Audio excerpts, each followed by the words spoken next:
Voilà, bonjour à tous. On va commencer. Il fait chaud, l'important c'est qu'il fasse chaud dans nos cœurs. Hein. Voilà. Hein. Merci Seigneur. Voilà, alors comme vous le savez, c'est notre dernier mercredi, avant la coupure de l'été. Mais encore cet après-midi, on va se réjouir dans la présence de Dieu. Merci Seigneur. Voilà. Ça va? Vous n'êtes pas cuit encore? Ça va? Il y a la clim, donc tout va bien. Hein. Voilà. Hein. Pour ceux qui craignent la clim, elle est à 26. Donc ça va. Hein. Voilà. On va demander au Seigneur sa grâce. Je vous donne des nouvelles de Rémi. Donc il m'a écrit tout à l'heure. Ça s'améliore doucement. Voilà. Mais sûrement. Donc on va continuer à prier pour lui. Que le Seigneur le bénisse. Que le Seigneur pose sa main sur lui. Hein. Merci Seigneur. Et puis je pense à toutes nos personnes âgées, hein, je ne vais pas toutes les citer, mais qui avec ce temps-là, c'est compliqué pour eux, que le Seigneur les bénisse aussi. Hein. Amen. Seigneur, merci pour ta grâce. Merci encore pour cet après-midi. Seigneur, nous remettons tout entre tes mains. Seigneur, c'est toi qui veilles sur nous. Je veux te rendre grâce pour ta fidélité. Merci encore de pouvoir nous rassembler librement dans ta maison, entre frères et sœurs. Merci Seigneur, parce que Seigneur, nous allons pouvoir ouvrir ta parole. Et encore cet après-midi, je te bénis, Seigneur. Tu vois tous ceux qui ont besoin de toi. Pensons encore à Rémi cet après-midi. Bénis-le, Seigneur, étends tes mains. Seigneur, tu prends soin de tes enfants. Seigneur, je pense à Stéphane. Et Seigneur, nous pensons à notre frère aussi Stéphane qui est chez ses parents là-bas au Vietnam. Va le bénir, Seigneur. Et Seigneur, merci parce que tu prends soin de tes enfants. Tu vois nos personnes âgées, Seigneur, étends tes mains sur elles. Tu les gardes, Seigneur. À toi soit la gloire, Seigneur. Merci parce que nos vies ont de la valeur à tes yeux. Alors béni soit ton nom. Encore cet après-midi, donne-nous un cœur disposé. Au nom de Jésus. Amen. Amen. Voilà, on va chanter quelques chœurs. Vous avez un peu de voix, vous allez m'aider. Hein, on va prendre des chœurs qu'en principe on connaît. Et ce premier chant, alors moi je l'aime beaucoup, pas parce que c'est ma belle-sœur qui l'a écrit, mais les paroles. Je décide de te suivre, je choisis de servir.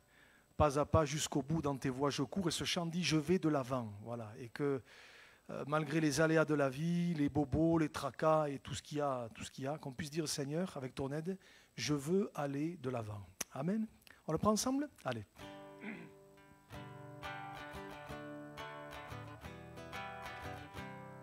Je décide de te suivre, je choisis de servir, pas à pas jusqu'au bout, dans tes voies je cours, mon désir c'est te voir à l'œuvre dans ma vie, aide-moi je te prie à tenir toujours, je vais de l'avant avec toi, sur le chemin de la croix, et si je trébuche en parcours, Jésus, ta main me secourt, je vais de l'avant avec toi, sur le chemin de la croix, et si je trébuche en parcours, Jésus, ta main me secourt.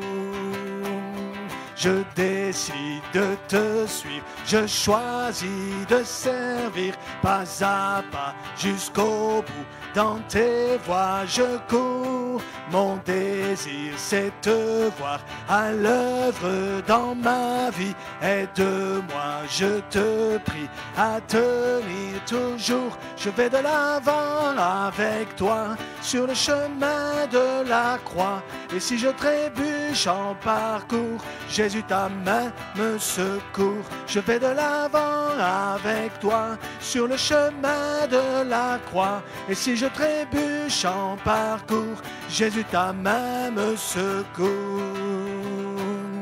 Je suis victorieux en Jésus, je suis victorieux en Jésus, je suis victorieux en Jésus, je suis victorieux en Jésus, je vais de l'avant avec toi, sur le chemin de la croix, et si je trébuche en parcours, Jésus ta main me secourt, je vais de l'avant avec toi, sur le chemin de la croix, et si je trébuche en parcours, Jésus ta main me secourt. Amen. Amen. Et si je trébuche, parce que ça peut arriver, je sais que le Seigneur n'est pas là pour m'enfoncer, mais pour m'aider. Hein. Alléluia. C'est autre chant. Alors, tous ces chants, vous allez voir, tous ces chants parlent de la croix. Ce n'est pas pour rien, c'est parce qu'on va encore en parler tout à l'heure. Hein, ce deuxième chant, voilà, car Dieu a tant aimé le monde qu'il a donné son Fils unique. c'est pas qu'un verset, que ce soit encore une réalité dans nos vies. Hein? Alléluia. On le prend ensemble? Car Dieu a tant aimé le monde qu'il a donné son Fils unique, afin que quiconque croit ne périsse pas, mais qu'il ait la vie éternelle. Je regarde à la croix, je regarde à Jésus seul, car son amour m'a restauré, son amour m'a libéré, car Dieu a tant aimé le monde, amen, qu'il a donné son Fils unique, afin que quiconque croit ne périsse pas, mais qu'il ait la vie éternelle. Ma confiance est en son nom, ma confiance est en sa parole, car par sa grâce il m'a franchi, par sa grâce il me rend libre, car Dieu a tant aimé le monde, amen, qu'il a donné son Fils unique, afin que quiconque croit ne périsse pas, mais qu'il ait la vie éternelle. Par son sang précieux, il m'a libéré pour la gloire de son saint nom. J'abandonne ma vie pour l'amour de Christ, sa grâce m'a sauvé. Par son sang précieux, il m'a libéré pour la gloire de son saint nom. J'abandonne ma vie pour l'amour de Christ, sa grâce m'a sauvé, car Dieu a tant aimé le monde qu'il a donné son Fils unique, afin que quiconque croit ne périsse pas, mais qu'il ait la vie éternelle. Amen, amen. Et j'ai envie de dire, ne nous habituons pas à ça. On a l'habitude de l'entendre dans nos réunions, dans nos églises, on entend parler de ce verset. Des fois, on ne fait même plus attention, mais quand même. Mais qu'il ait la vie éternelle.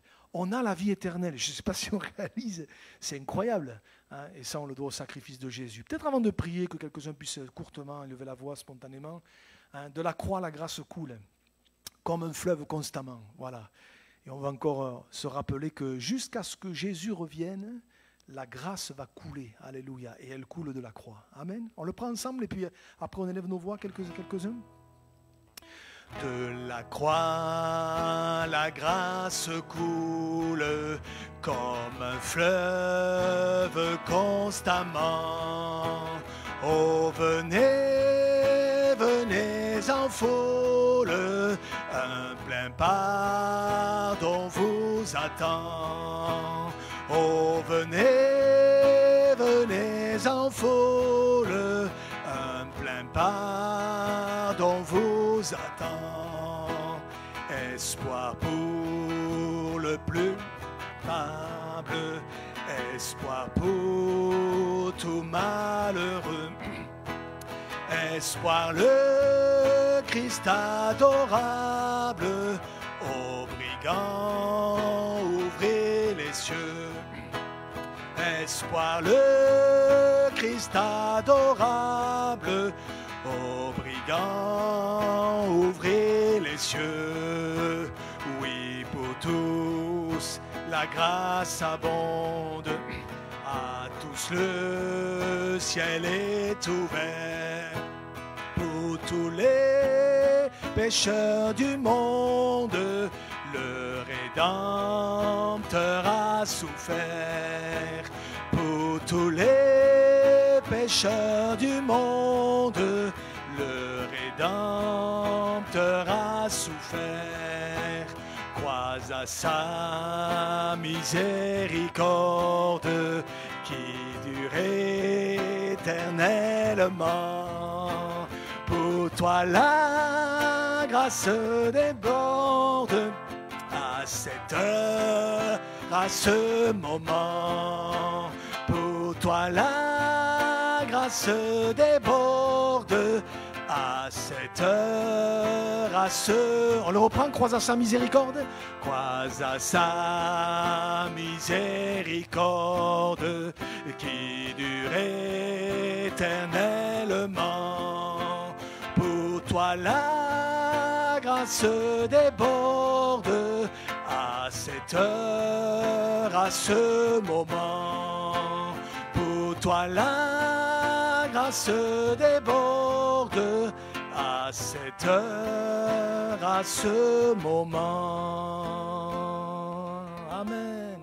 Seigneur, nous te bénissons pour ta grâce encore aujourd'hui, qui coule encore de la croix. Seigneur, je te bénis encore cet après-midi pour cette opportunité de nous approcher de toi. Merci pour ces moments. Seigneur, peut-être un jour on ne pourra plus. Alors Seigneur, en attendant, nous voulons, Seigneur, te louer, t'adorer. À toi soit la gloire, Jésus. Amen, amen. Alléluia, Jésus. Amen. Oui, Jésus. Merci, Jésus.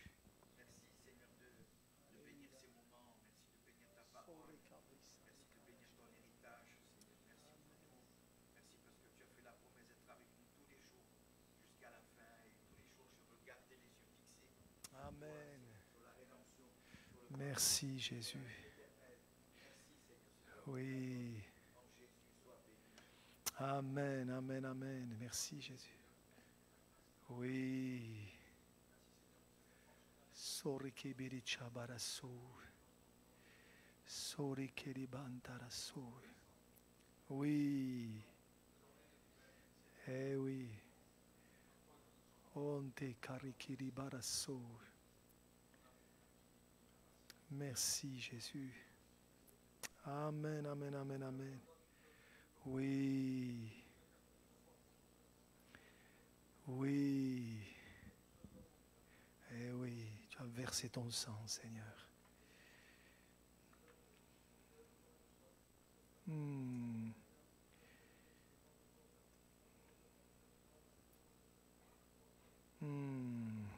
Amen. Merci, Jésus. Amen. Amen. Merci, Jésus. Merci, Jésus. Je te bénis, Seigneur. Je te bénis, Jésus, pour ta présence, Seigneur. Oui. Eh oui. Amen. Merci, Jésus. Eh oui.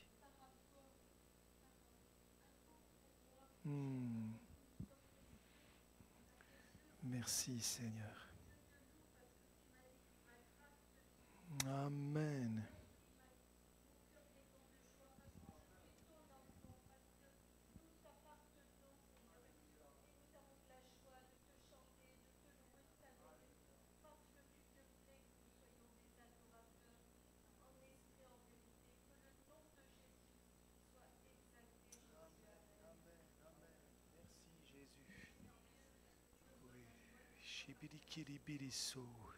Oui. Oui. Merci, Seigneur. Amen.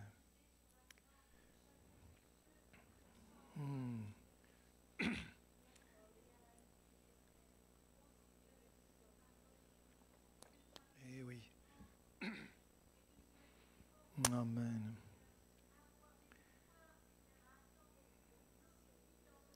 Je t'aime, Seigneur. Merci pour la croix. Amen. Eh oui. Eh oui, Jésus. Amen, amen. Oui. Amen, amen, amen. Merci, Jésus. Merci, Jésus. Oui. Eh oui.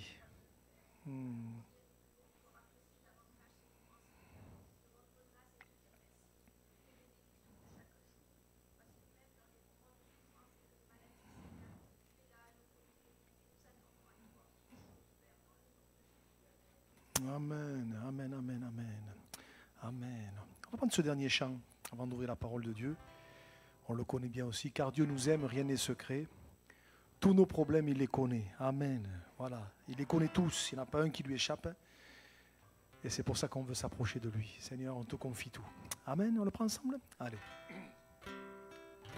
Car Dieu nous aime, rien n'est secret. Tous nos problèmes, il les connaît. Il nous appelle, les bras ouverts, pour nous rebelles. Il s'est offert, car Dieu nous aime, rien n'est secret. Tous nos problèmes, il les connaît. Il nous appelle, les bras ouverts, pour nous rebelles. Il s'est offert, une dernière fois, car Dieu nous aime, rien n'est secret. Tous nos problèmes, il les connaît. Il nous appelle, les bras ouverts, pour nous rebelles. Il nous est offert, il nous appelle, les bras ouverts, pour nous rebelles. Il s'est offert. Amen. Alléluia. Gloire à Dieu. Gloire à Dieu. Voilà, peut-être juste pour information, et comme ça on peut prier aussi pour ça avant d'ouvrir la parole, parce que je l'ai eu ce matin. On a des frères, des pasteurs qui travaillent pour l'AEP. Vous savez que l'AEP, c'est l'aide à l'église persécutée. Avant, c'était l'Action évangélique de Pentecôte. C'est devenu l'aide à l'église persécutée. Voilà. Hein. Et donc, aujourd'hui, on a 2 pasteurs qui partent au Tibet et qui partent distribuer des Bibles à la frontière, voilà, avec la Chine, etc., le Tibet. Voilà, et ils partent cet après-midi. Hein, ils ont 20 heures d'avion. Voilà, et puis bref, voilà, ils partent pour une semaine. Peut-être on pourrait prier pour eux, que le Seigneur bénisse nos frères. Et puis il y a 2 autres frères, dont le frère Tcherketchian, qui partent aussi en Arménie. Voilà, c'est qu'en Arménie, c'est voilà, hein, c'est encore un coin où ça bouge beaucoup. Voilà, donc, et tout ça pour secourir, pour aider, pour donner des Bibles, etc., etc. Et je vous le dis pour que vous puissiez prier, pour que Dieu bénisse nos frères et les garde. Hein. Voilà, hein, pour que la parole de Dieu soit distribuée un petit peu partout. Hein, comme ça, vous pourrez prier pour eux. Hein, nous, on a la chance, on a des Bibles, on a toutes les versions, et semeurs, et paroles de vie, et tout ce que vous voulez. Hein, des fois, on en a plein le placard, ce qui est mon cas. Hein, et il y en a qui n'en ont pas. Hein. Donc, merci Seigneur pour ces bien-aimés, que Dieu les accompagne et que Dieu les garde. Hein. Voilà. On va ouvrir la parole cet après-midi, quelques instants. Et je voudrais m'arrêter avec vous sur un texte des évangiles hyper connu. Même les incroyants le connaissent, en ont entendu parler. Et alors je souriais parce que, en relisant mes notes ce matin, parce que ce message, il est prêt depuis quelques jours déjà. Et samedi, Marc a apporté la parole à la jeunesse. Et je vais parler du texte sur lequel il s'est arrêté samedi. Et quand je l'écoutais samedi, je me suis dit, mais c'est pas possible, il était derrière moi quand j'ai préparé mon message, quoi. C'est pas la première fois que ça arrive, donc je dis merci Seigneur. Bon, hein, on n'est pas des grands spirituels, mais enfin quand même, bon, de temps en temps, peut-être, on n'est pas des grands prophètes, mais bon, de temps en temps, peut-être on est un peu inspiré. Merci Seigneur. Alors de quel texte je veux parler? Je voudrais qu'on essaye de comprendre ensemble, le plus simplement possible, ce que Jésus a voulu nous faire comprendre au travers de cette histoire.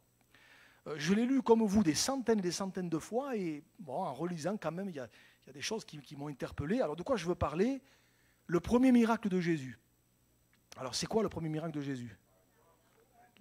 L'eau en vin, les noces de Cana, c'est ça. L'eau en vin. Alors on va le lire ensemble. Regardez, Jean chapitre 2, et on va lire les 11 premiers versets. Jean chapitre 2, les 11 premiers versets, il est dit ceci: 3 jours après, il eut des noces à Cana en Galilée. La mère de Jésus, donc Marie, était là, et Jésus fut aussi invité aux noces avec ses disciples.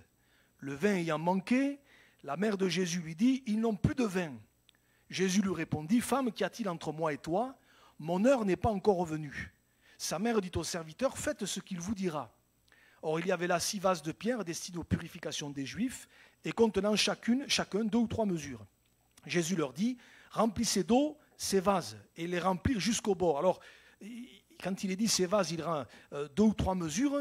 Des fois, on a l'impression que c'est 2-3 litres, mais ce n'était pas 2-3 litres. Hein.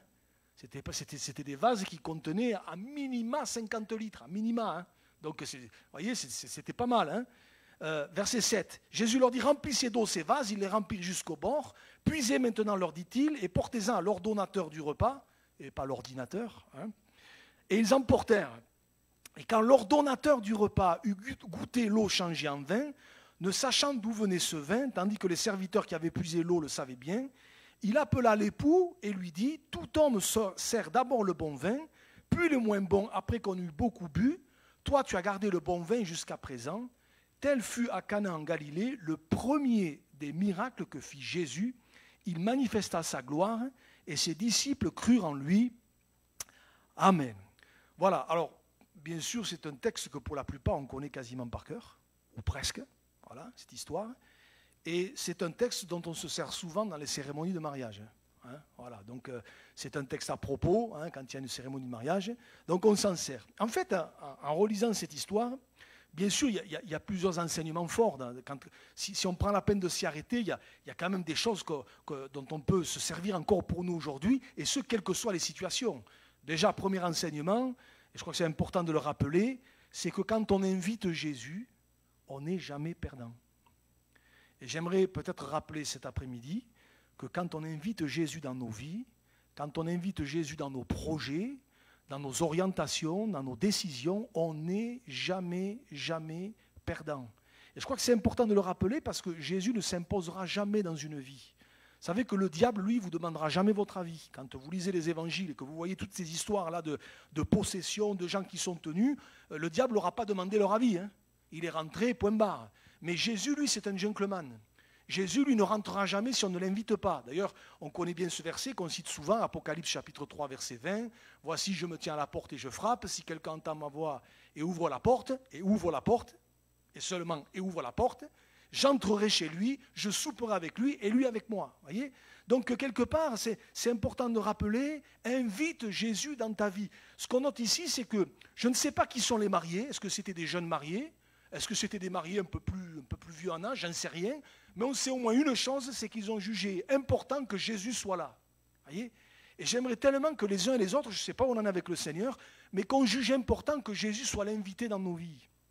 Et peut-être même pour nous les croyants, puisque la plupart d'entre nous, on connaît le Seigneur cet après-midi, mais qu'on invite Jésus dans tous nos choix, qu'on invite Jésus dans toutes nos orientations, qu'on ne fasse rien sans dire à Jésus, viens avec moi. Voyez, j'ai trop vu dans l'exercice du ministère même des croyants qui font leurs trucs, qui font leurs projets, qui font leurs idées, et puis une fois qu'ils ont commencé, ils disent: oh Seigneur, en fait, viens avec moi.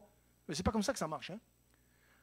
que vraiment on puisse inviter Jésus. Et peut-être, moi je ne sais pas, peut-être quelqu'un est sur le point de prendre une décision, et, pense à un projet ou quelque chose, une orientation. Alors j'aimerais te dire, avant de faire quoi que ce soit, invite Jésus. Parce que quand on le fait, on n'est jamais perdant. Ça, c'est la première chose. La deuxième chose, bon, et là je souris parce que c'était le message de Marc samedi, quand je l'écoutais sur ma chaise, je me suis dit, mais c'est pas possible, c'est pas possible. Hein? Quand Marie va dire au serviteur, verset 5, faites ce qu'il vous dira. Mais ça, c'est un conseil qui est encore d'actualité aujourd'hui. Et plus que jamais d'actualité. Faites ce qu'il vous dira. C'est pas faites ce que vous voulez, faites comme vous voulez, c'est pas faites dans les grandes lignes, c'est pas faites à peu près. Non, non, non, c'est faites ce qu'il vous dira. Et quand on fait ce que Jésus nous dit, quand on fait ce que la parole de Dieu nous dit, mais là aussi, on n'est jamais perdant. Il y en a un qui n'a pas fait ce que Jésus lui a dit. Et pourtant, il semblait prêt à tout faire, lui. C'est le jeune homme riche. Vous vous rappelez ? Qu'est-ce qu'il faut que je fasse pour hériter la vie éternelle? Et vous rappelez un petit peu le texte, hein? Il te manque une chose. Purée, quand on lit l'histoire, on se dit une chose. Ça aurait été moi, peut-être il m'aurait dit, t'en manques 50, hein, t'as du boulot. Hein? Lui, il lui en manquait qu'une. Une. Et quand on lit l'histoire, et quand on voit un petit peu la détermination avec laquelle il est arrivé, il s'est jeté aux pieds du Seigneur, qu'est-ce qu'il faut que je fasse pour hériter la vie éternelle? Il est conscient que la vie éternelle, ça existe.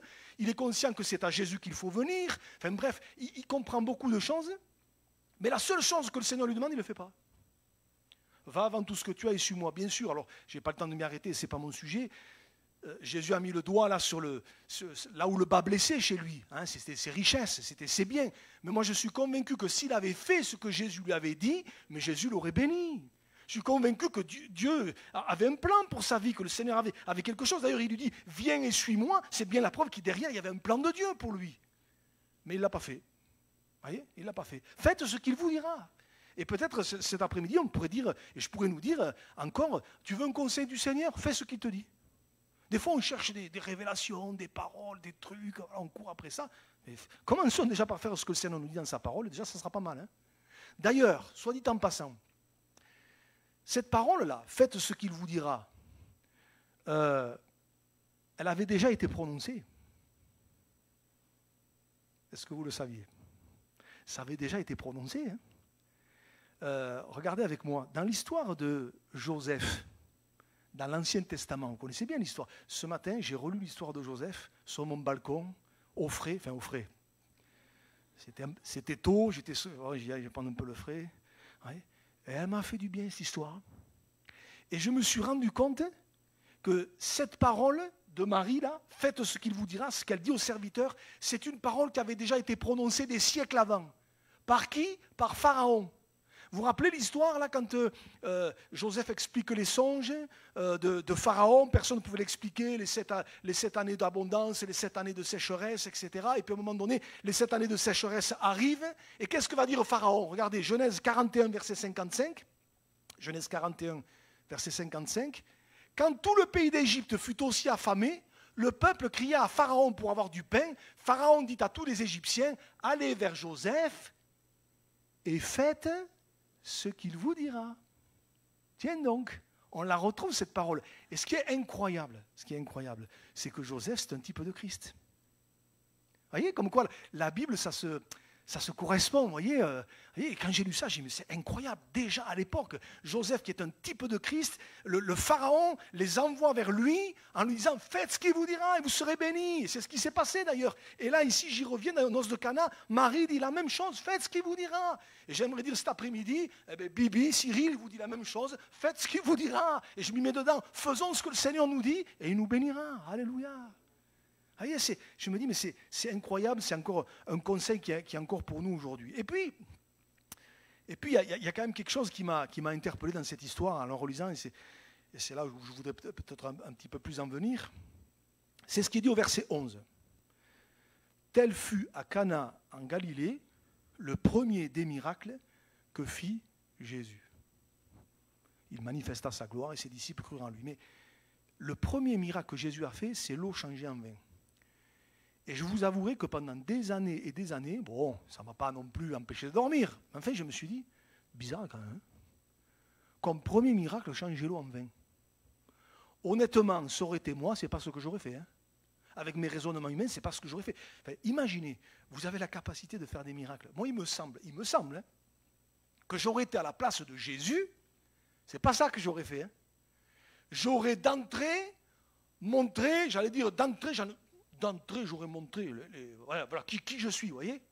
Et j'aurais fait, moi, je ne sais pas, je réfléchissais, je me disais, mais d'entrée, j'aurais fait quelque chose qui marque les esprits, quoi. Vous voyez, un miracle qui marque les esprits.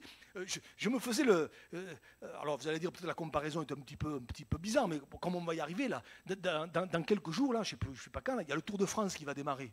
Hein, il y a le Tour de France. C'est samedi, là voilà. Samedi, Tour de France qui démarre. Moi, j'ai remarqué une chose. C'est que vous avez toujours ceux qui sont les plus forts, là, vous avez les 3-4, là, les 3-4 favoris. Et les 3-4 favoris, alors je ne vais pas citer les noms, hein, mais en général, c'est les gars qui sont forts partout, quoi. Et j'ai remarqué qu'en général, quand arrive la première étape de montagne, celle qui monte bien, en général, ceux qui sont favoris, ceux qui sont préposés, qui sont préposés à la victoire, en général, dès la première étape de montagne, ils montrent qui ils sont. Et en général, dès la première étape de montagne, ils écrasent tout. Hein, ils montrent, les gars, ils arrivent. Et là, ici, je me dis, mais j'aurais été Jésus, moi. J'aurais été Jésus. Mais le premier miracle, c'est pas ça que j'aurais fait, moi. Je sais pas, moi, j'aurais peut-être pris 50 paralytiques ou une centaine. J'aurais fait venir tous les paralytiques de la région et je les aurais tous guéris d'un coup, quoi. D'entrée, ça aurait marqué le truc. D'entrée, on dirait, waouh! C'est pas ce que Jésus fait. Et souvent, je me suis dit, mais Seigneur, changer l'eau en vin, c'est quoi ce miracle? Bon, d'accord. Bon, alors, on le sait, Marc l'a dit, les mariages à l'époque duraient une semaine. Bon, j'avais entendu dire par le frère Elbaz, qui quand même s'y connaît bien, dans tout ce qui est coutume juive, etc., qu'il y avait une histoire aussi du fait de... Il y avait tout un tas de toasts qui étaient offerts, et il fallait que le dernier toast, à la fin, au bout de la semaine, soit fait, sinon le mariage n'était pas valide. Vous voyez? Donc, c'est une des raisons pourquoi Jésus a changé l'eau en vin, parce que s'il n'y avait plus de vin, le dernier toast n'aurait pas pu être offert, et le mariage n'aurait pas été valide. Ok, pourquoi pas? Pourquoi pas? Mais en fait, en y réfléchissant, je crois que si Jésus a commencé par premier miracle de changer l'eau en vin, c'est tout sauf anodin. Moi, vous voyez, je réfléchis avec ma pensée humaine. Moi, j'aurais essayé d'en mettre plein la vue d'entrée. On va prendre tous les paralytiques, tous les lépreux et tous les aveugles de la région, on va tous les guérir d'un coup. Au moins, ça va marquer les esprits. Mais si Jésus change l'eau en vin, il y a un message derrière, en fait. Il y a un message derrière. En fait, par ce miracle, Jésus annonce son programme. Annonce ce pourquoi il est venu. Je vais m'expliquer. Bien sûr qu'à ce moment-là, beaucoup de gens ne l'ont pas compris. Ça a échappé à beaucoup de gens. À moi le premier d'ailleurs. Hein. Jusque-là, je n'avais pas trop saisi. Mais en fait, par ce miracle, Jésus explique son programme et ce pourquoi il est venu. Au fait, Jésus est venu pourquoi? Il y a 2000 ans, il est venu pourquoi? Est-ce qu'il est venu simplement pour faire des miracles? Est-ce qu'il est venu uniquement pour ça? Bien sûr que non. Parce que sinon, alors ça voudrait dire que pour nous aujourd'hui, ma cache, il n'y a plus rien, quoi. Ça voudrait dire que pour ceux de l'époque de Jésus, c'était bien, mais pour nous, il n'y a plus rien. Non, Jésus n'est pas venu pour ça. Jésus est venu pour donner sa vie. Jésus est venu pour mourir sur la croix, pour verser son sang. D'ailleurs, ce n'est pas moi qui le dis. J'ai noté quelques versets. Par exemple, regardez, Marc chapitre 10, verset 45, c'est Jésus qui dit « Le Fils de l'homme est venu non pour être servi, mais pour servir et, écoutez bien, donner sa vie comme la rançon de plusieurs. » Voyez? Et un autre texte encore plus clair, et là Jésus est clair, il est carré, Matthieu chapitre 16, verset 21, « Dès lors, Jésus commença à faire connaître à ses disciples qu'il fallait qu'il allât à Jérusalem, qu'il souffrit beaucoup de la part des anciens, des principaux sacrificateurs et des scribes, qu'il fut mis à mort et qu'il ressuscita le 3e jour. » Vous voyez, Jésus dit pourquoi il est venu. D'ailleurs, vous vous rappelez que ça a suscité une réaction chez Pierre. « À Dieu ne plaise, ça ne t'arrivera pas. » Et on se rappelle ce que Jésus a dit, « Arrière de moi, Satan. » Voyez. Donc, c'est clair, Jésus est venu pour donner sa vie. Jésus est venu il y a 2000 ans, pas uniquement et seulement pour faire des miracles, mais d'abord pour la croix, d'abord pour donner sa vie sur la croix, pour que par son sang versé, nos péchés soient effacés. Je reviens aux noces de Cana. Je viens de le dire, Jésus est venu pour verser son sang. D'ailleurs, là je vais peut-être ouvrir une petite parenthèse parce que je crois que c'est important de rappeler ça. Quand nous prenons le pain et le vin tous les dimanches matins, qu'est-ce qu'on est en train de faire?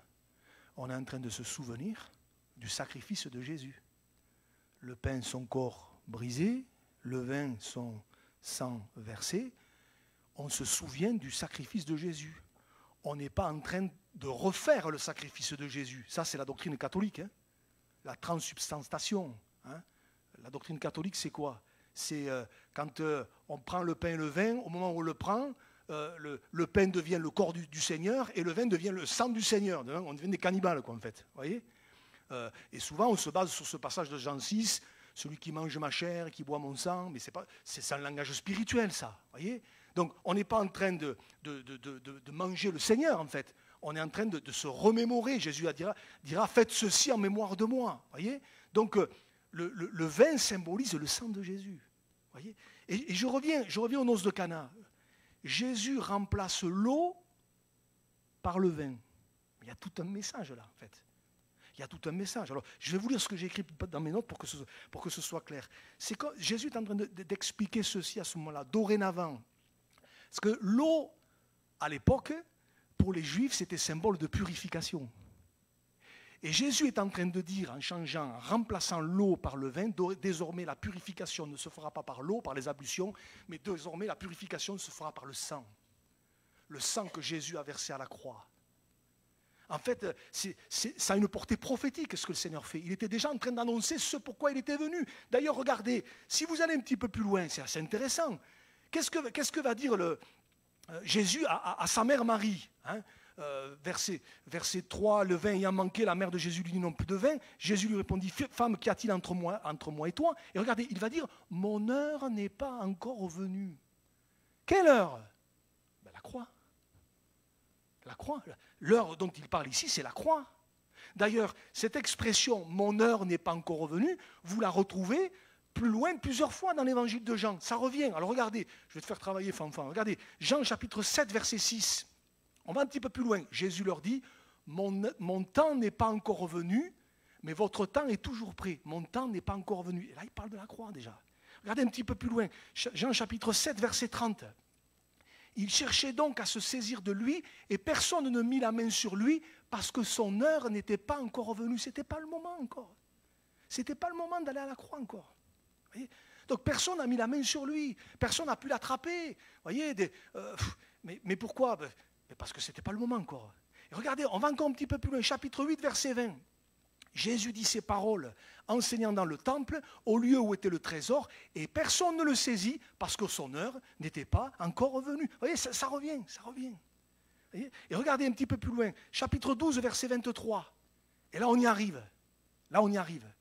Jésus leur répondit, l'heure est venue où le Fils de l'homme doit être glorifié. Vous voyez, donc, plusieurs fois, il dit, mon heure n'est pas encore venue, mais là, ça y est, il dit, l'heure est venue. L'heure est venue. Et vous allez encore un petit peu plus loin, chapitre 13, verset 1er. Avant la fête de Pâques, Jésus, sachant que son heure était venue de passer de ce monde au Père et ayant aimé les siens qui étaient dans le monde, mit le comble à son amour pour eux. Et c'est là qu'il va laver les pieds des disciples. Et vous connaissez Pierre qui dit « Oh non, Seigneur, certainement pas ». Et puis après, lui c'était le toboggan, lui, un coup en haut, un coup en bas, vous voyez. Mais on ne va pas le juger, il est un peu comme nous, quoi. Enfin, en tout cas, comme moi, en tout cas. Hein. Mais vous voyez, ça revient. Jésus, sachant que son heure était venue. Voyez, et son heure, c'était la croix. Voyez. Donc si je résume, Jésus accomplit ce premier miracle de changer l'eau en vin, parce que quelque part d'entrée, c'est son premier miracle, parce que c'est comme si d'entrée, il plantait le décor, en fait, en disant, voilà pourquoi je suis venu. Je remplace l'eau, symbole de purification chez les Juifs, je remplace l'eau par le vin, symbole de mon sang qui va être versé, parce qu'il n'y a qu'au travers du sang de Jésus que nos péchés sont effacés. Il n'y a qu'au travers du sang de Jésus que je peux être lavé, pardonné, purifié. Il n'y a qu'au travers du sang de Jésus. D'ailleurs, on connaît ce verset dans les Hébreux, sans effusion de sang, il n'y a point de pardon. Voyez ? Et donc Jésus, par ce miracle, il est en train d'annoncer son programme en fait. Alors bien sûr, les gens ne l'ont pas compris à ce moment-là. Ils étaient dans l'effervescence du mariage, etc. etc. Et même nous, des fois, on lit ça, mais c'était le premier miracle pour d'entrée expliquer pourquoi il était venu. Alors après, il y a d'autres enseignements, je l'ai dit, mais celui-là est important. Il remplace l'eau par le vin, le sang de Jésus. Voyez, et c'est pour ça que jusqu'au bout, le diable a tout fait pour empêcher Jésus de monter à la croix. Jusqu'au bout. Et je relisais, je regardais, c'est frappant de voir combien le diable, du début à la fin, a tout fait pour arrêter Jésus. Déjà à la naissance, vous vous rappelez, avec les petits-enfants, quand Hérode a voulu les faire liquider, vous vous rappelez cette histoire? À ce moment-là, ça paraît un peu anodin, mais ce n'est pas anodin en fait. Vous voyez, dès le départ, à la racine, le diable déjà, par l'intermédiaire, par le biais d'Hérode, voulait saccager le plan de Dieu. Mais là aussi, il y a toute une image. Dès le départ, quand quelqu'un s'approche du Seigneur, quand il découvre les choses de Dieu, mais dès le départ, le diable va essayer de piétiner tout ça. Dès que la semence est semée, qu'elle commence à produire du fruit, le diable va venir pour essayer de contrecarrer tout ça. C'est ce qui s'est passé avec Jésus. Mais jusqu'à la fin, jusqu'au bout, le diable va essayer d'arrêter Jésus. Si tu es fils de Dieu, descends de la croix afin que nous voyions et que nous croyions. L'ultime tentation, vous imaginez? Mais imaginez, ça nous aurait jeté quand même si Jésus était descendu de la croix. Vous imaginez un peu? Oh, les Romains, tout ça, ils auraient tous été...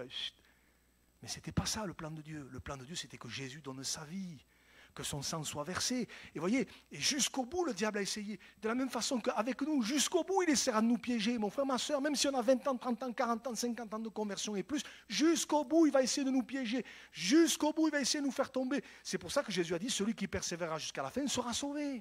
Jusqu'au bout. Et dans ces deux attaques, au tout début et à la fin du diable vis-à-vis de Jésus, mais on se rend compte que c'est un petit peu l'image de ce que nous on vit. Dès le début, le diable essaie de nous arrêter pour nous empêcher de donner notre vie au Seigneur. Et jusqu'à la fin, de mille et une façons, il va essayer. Et jusqu'à ce que Jésus revienne, il va essayer. Et même, personne ne sait ni le jour et l'heure du retour de Jésus. Mais, alors je vais le dire avec mes mots, même jusqu'à 1 heure avant le retour de Jésus, il essaiera de nous faire tomber. Même 1 heure avant, même demi-heure avant, s'il peut nous faire tomber, nous entraîner avec lui dans sa chute, il va le faire. Voyez ? Et je crois que c'est important de le rappeler. Voyez, c'est pour ça que quelque part, je disais il n'y a pas longtemps, mais le plus grand miracle que Jésus ait accompli, ce n'est pas la résurrection de Lazare. Ce n'est pas la guérison de lépreux, de Bartimée, de tous les miracles qu'il a fait. C'est formidable, bien sûr, mais le plus grand miracle, ce n'est pas ça. Le plus grand miracle, c'est qu'il ait donné sa vie sur la croix pour nous. Le plus grand miracle, c'est qu'il a versé son sang pour nous. Et je ne sais pas où on en est cet après-midi, mais si tu n'as pas encore donné ton cœur au Seigneur, mais invite-le cet après-midi. Invite-le. Comme ces deux mariés des évangiles, invite-le à venir dans ta vie. Invite-le, parce que c'est important, parce que sinon le jour où on va se présenter devant Dieu, qu'est-ce que tu vas dire? Qu'est-ce qu'on va dire? Et si ce n'est pas encore fait, mais invite le Seigneur à venir. Et je comprends pourquoi, et c'est pour ça que j'ai voulu qu'on le chante tout à l'heure, on a chanté « De la croix, la grâce coule comme un fleuve constamment ». Et jusqu'à ce que Jésus revienne, de la croix, la grâce va couler. Alléluia. Jusqu'à ce que Jésus revienne, jusqu'à la fin, la grâce va couler. Un jour, ça va s'arrêter. Un jour, ça va s'arrêter. La période, la dispensation de la grâce va s'arrêter. Mais en attendant, on est toujours dans cette dispensation de la grâce. C'est pour ça que si ce n'est pas fait, invite Jésus dans ta vie, c'est tellement important. Et ne nous habituons pas à entendre et entendre et entendre la parole de Dieu. Mais réalisons que c'est tellement important. Et puis pour nous les croyants, parlons toujours de la croix. Témoignons toujours de la croix. Merci Seigneur pour tous les témoignages qu'on peut donner, tout ça, c'est bien, c'est super. Mais il faut parler de la croix. Si on enlève la croix, on enlève le plus important. Il faut parler de la croix. Et je comprends pourquoi l'apôtre Paul dira ceci, 1 Corinthiens chapitre 1 verset 18, car la prédication de la croix est une folie pour ceux qui périssent, mais pour nous qui sommes sauvés, elle est une puissance de Dieu. Vous voyez, pour les gens, parler de la croix aujourd'hui, mais c'est quoi ce truc? C'est de la folie, c'est n'importe quoi. Mais il faut parler de la croix. Pour nous qui sommes sauvés, elle est une puissance de Dieu. Alléluia. La croix, c'est ce qu'il y a de plus important. Ne nous éloignons jamais de la croix. C'est ce que je disais dimanche matin à la prière. Il y a ce verset toujours dans l'évangile de Jean, chapitre 19, verset 25. Et combien j'aime ce verset. Près de la croix de Jésus se tenaient sa mère et la sœur de sa mère, Marie, femme de Clopas, et Marie de Magdala. Restons toujours près de la croix. Ne nous éloignons sous aucun prétexte de la croix. Aujourd'hui, on va essayer de nous éloigner, hein, on va parler de beaucoup de choses, hein, mais ne nous éloignons pas de la croix. Restons près de la croix. Quand je dis la croix, vous comprenez bien, je parle de la croix avec toutes ses conséquences, son message, ce qu'il y a derrière, hein, tout ce que ça représente, qu'on reste attaché à la croix. C'est la base de notre foi, c'est le pilier de notre foi. Vous enlevez la croix, il n'y a plus rien. Hein, qu'on reste près de la croix, hein, plus que jamais. Et c'est pour ça que le diable va tout faire pour nous éloigner de Jésus, de la croix, de ce message. Oh, c'est trop simple, c'est trop ceci, oh, il faut parler d'autre chose aujourd'hui. Non, il faut parler de la croix. Parce que c'est là que notre salut s'est joué. Et surtout, c'est là que le diable a été vaincu. Colossiens chapitre 2, verset 15, et vous connaissez ce verset, hein, en parlant de Jésus, il nous dit, il a dépouillé les dominations et les autorités et les a livrées publiquement en spectacle, en triomphant d'elles par la croix. Amen. À la croix, Jésus a triomphé des dominations, des autorités, de l'ennemi de notre âme. Il a vaincu le péché, il a vaincu la mort, mais il a vaincu aussi l'ennemi de notre âme. Et c'est pour ça que le diable ne veut pas qu'on parle de la croix, ne veut plus qu'on parle de la croix, veut qu'on s'en éloigne. Parce que c'est là que tout a été remporté. C'est là que le sang précieux a été versé pour que nos âmes soient purifiées. Alléluia. Donc ne nous en éloignons sous aucun prétexte. Alléluia. Et moi j'ai envie de dire cet après-midi, je termine, merci Seigneur pour la croix. Je ne veux jamais oublier la croix, parce que c'est le fondement de notre foi, c'est ce qu'il y a de plus cher, et on sera tous au ciel, et le point commun, c'est que qui nous rassemblera tous, c'est le sang de Jésus qui nous a lavés, qui nous a purifiés. On sera tous différents, mais quand le Seigneur nous regardera, il nous verra au travers du sang précieux de Jésus.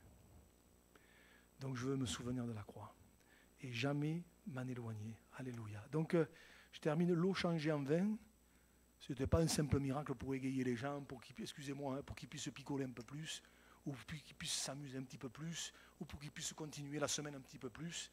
Il y avait plus que ça derrière, il y avait plus que ça, il y avait tout un message derrière.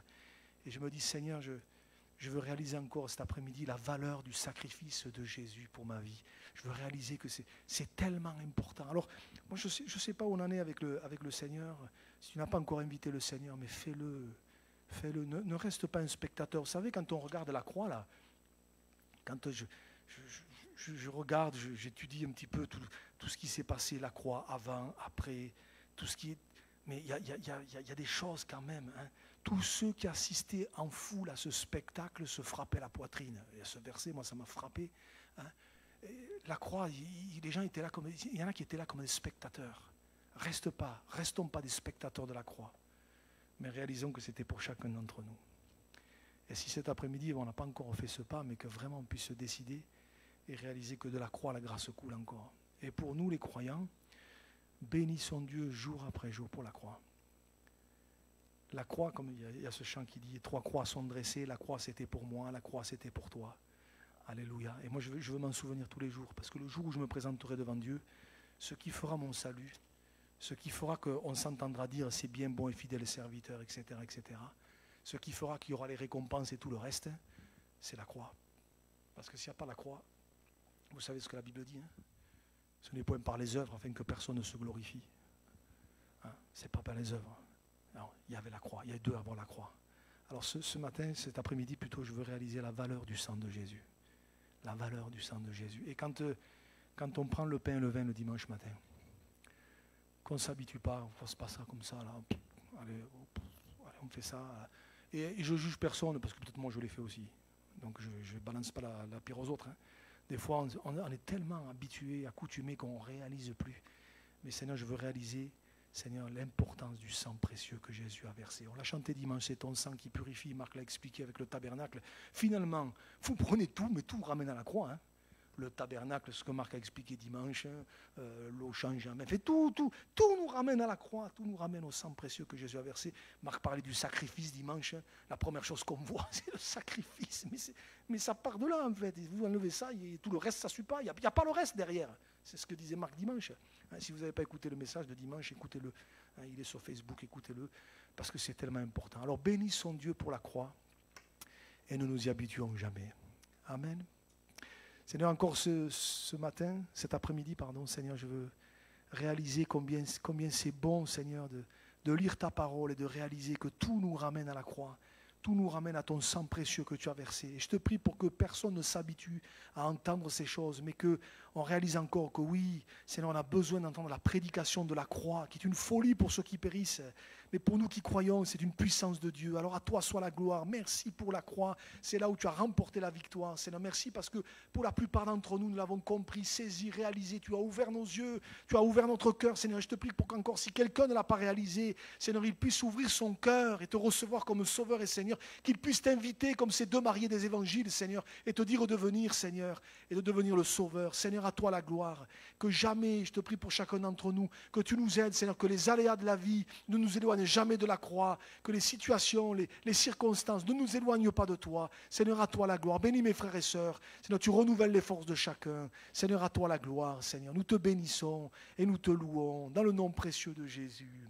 Amen. Amen. Peut-être avant de terminer, si peut-être quelqu'un a besoin de la prière, approchez-vous, mon frère, ma soeur, approche-toi, on va prier pour toi. Que le Seigneur te bénisse, que le Seigneur pose sa main. Peut-être, je vais vous demander un effort, mais peut-être, vous voulez venir, Marie-Yvonne, on va prier pour vous. Moi, voilà, on va prier pour notre frère, mais on va prier aussi pour Marie-Yvonne. Si y a quelqu'un d'autre qui veut s'approcher, approche-toi, on va prier. On demande au Seigneur sa grâce. Si vous avez besoin de la prière, quel que soit le domaine, approchez-vous. On va demander au Seigneur d'étendre ses mains. Alléluia. Alléluia.